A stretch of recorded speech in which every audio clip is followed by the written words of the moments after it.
नमस्कार दोस्तों, मैं Ashish Singh the on drink में आज आपका फिर स्वागत करता हूं। तो आज हम इस हफ्ते भारत में जो 2.5 करोड़ वैक्सीन का रिकॉर्ड लगा है और बाबू सुप्रियो ने जो पार्टी छोड़ी है उसके बारे में बातचीत करेंगे और उसको थोड़ा गहरे से जानेंगे। तो चलिए शुरू करते हैं। शुरू करने से पहले मैं ज़रूर बोलना चाहूँगा चैनल को लाइक कीजिए, शेयर कीजिए और सब्सक्राइब कीजिए, क्योंकि आपके शेयर और सब्सक्राइब में इतनी शक्ति है कि लोगों के पास हमारी बात पहुँचेगी और लोग जागरूक होंगे। चलिए शुरू करते हैं। भारत देश में लगा 2.5 करोड़ लोगों को वैक्सीन, लेकिन बुखार चढ़ा एक पार्टी को। मोदी जी ने बात कह के तंज कसा।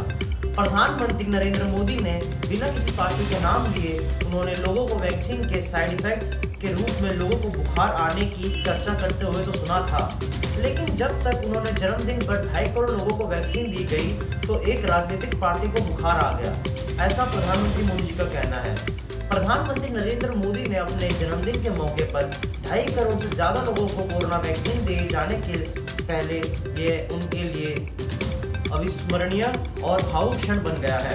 प्रधानमंत्री नरेंद्र मोदी ने कहा कि जन्मदिन तो बहुत आए और बहुत गए, पर वह मन से हमेशा इन चीज़ों से अल्पित रहे हैं, इन चीज़ों से दूर रहे हैं। पीएम ने कहा कि मेरी आयु में कल का दिन मेरे लिए बहुत भावुक और देने वाला था।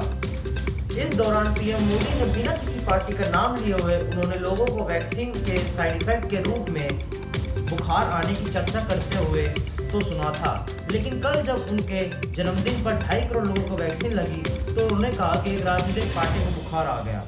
बता दें कि 17 सितंबर को नरेंद्र मोदी के 71वें जन्मदिन पर स्वास्थ्य मंत्रालय ने कोरोना टीकाकरण के महाअभियान के रूप में मनाया।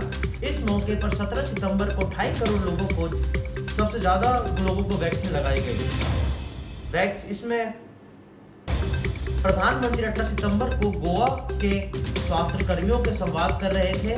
वहीं गोवा के सभी डॉक्टर, नर्स और पीएम सहित मोदी की ने कहा कि गोवा के प्रत्येक पात्र व्यक्ति को वैक्सीन की 1 डोज लग चुकी है। ये खुशी की बात है कि गोवा के हर एक प्रत्येक व्यक्ति को वैक्सीन लग चुकी है। कोरोना के खिलाफ लड़ाई में यह बहुत बड़ी बात है। पीएम ने कहा कि सामाजिक और भौगोलिक चुनौतियों से निपटने के लिए जिस प्रकार का सामान्य गोवा दिखाया है वह सराहनीय है और राज्य के दूर सुदूर में बसे और कोना सब डिवीजन में भी बाकी राज्य की तरह से ही टीकाकरण होना इसका प्रमाण है।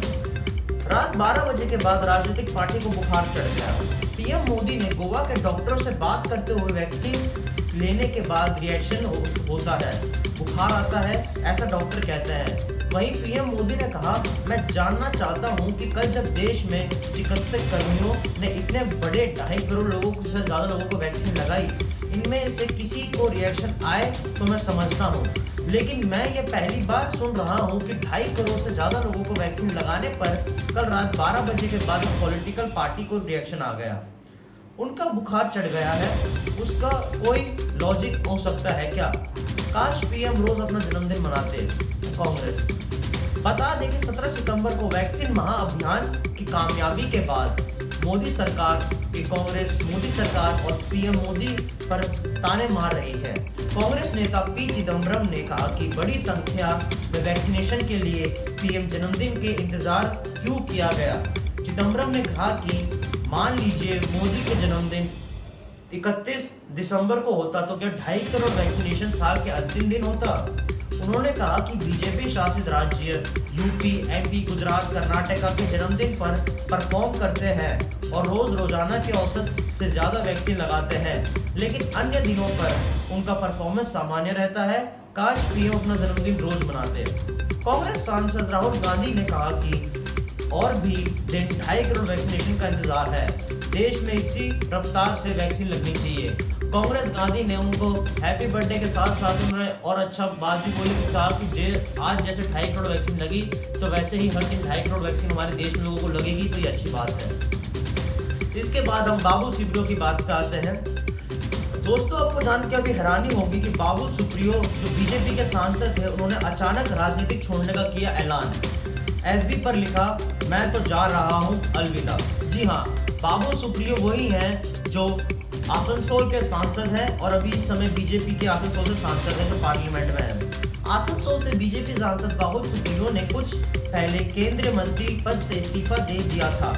सबसे तेज चर्चा चल रही थी कि वह बीजेपी के शीर्ष नेतृत्व में नाराज हैं। सुप्रियो से बात करते हुए ये कुछ और बाबुल सुप्रियो के राजनीतिक संसार की वजह यह है, इसे हम थोड़ा जानते हैं।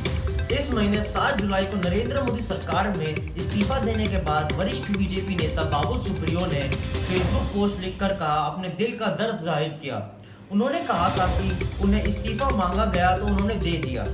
इस वक्त किसी ने यह नहीं सोचा होगा कि मन ही मन में वह एक बड़ा फैसला ले चुके हैं।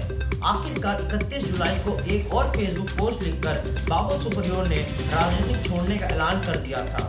उन्होंने लिखा, मैं तो जा रहा हूं, अलविदा।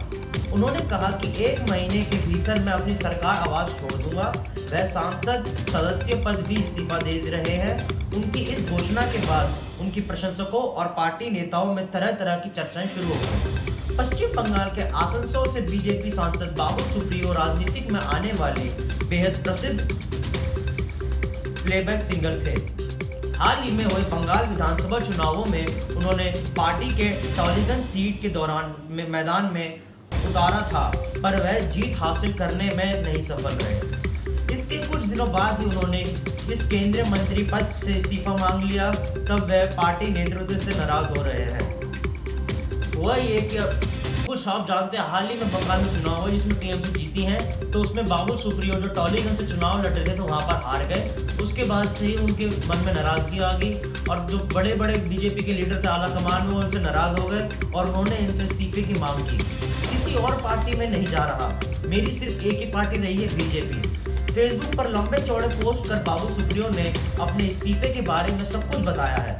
उन्होंने लिखा है, मैं किसी और पार्टी में नहीं जा रहा हूँ, टीएमसी, कांग्रेस या सीपीआई, कहीं भी नहीं। ना ही किसी पार्टी से उन्हें फोन किया है और ना ही मैं कहीं जा रहे हैं। मैं सिर्फ एक पार्टी का खिलाड़ी हूँ और हमेशा एक टीम का खिलाड़ी रहूंगा। सिर्फ एक पार्टी का ही, बीजेपी वेस्ट बंगाल। मैंने अमित शाह और जेपी नड्डा के सामने राजनीतिक छोड़ने की बात की है। मैं उनका आभारी हूँ और उन्होंने मुझे कार्य मायनों में प्रेरित किया है। बिना राजनीतिक में रहे क्या कर सकता हूँ मैं, समाज सेवा। अपने भावुक पोस्ट में सुप्रियो लिखते हैं, मैंने सबकी बात सुनी, माता पिता, पत्नी, बेटी, सबकी। सामाजिक कार्य करने के तो बिना राजनीतिक में भी कर सकता हूँ। चलो थोड़ा पहले खुद को संगठन करते हैं फिर। लेकिन मुझे एक सवाल का जवाब देना है कि क्योंकि सही है। सवाल उठेगा कि मन राजनीतिक क्यों छोड़ी? मंत्रालय के जाने से इसका कोई लेना देना है क्या? हाँ, वहाँ है। कुछ लोगों के पास होना चाहिए। चिंता नहीं करना चाहते हैं तो अगर वह सवाल का जवाब देंगे तो सही होगा, इससे मुझे शांति होगी। आज के लिए इतना ही दोस्तों, धन्यवाद। जय हिंद, जय भारत।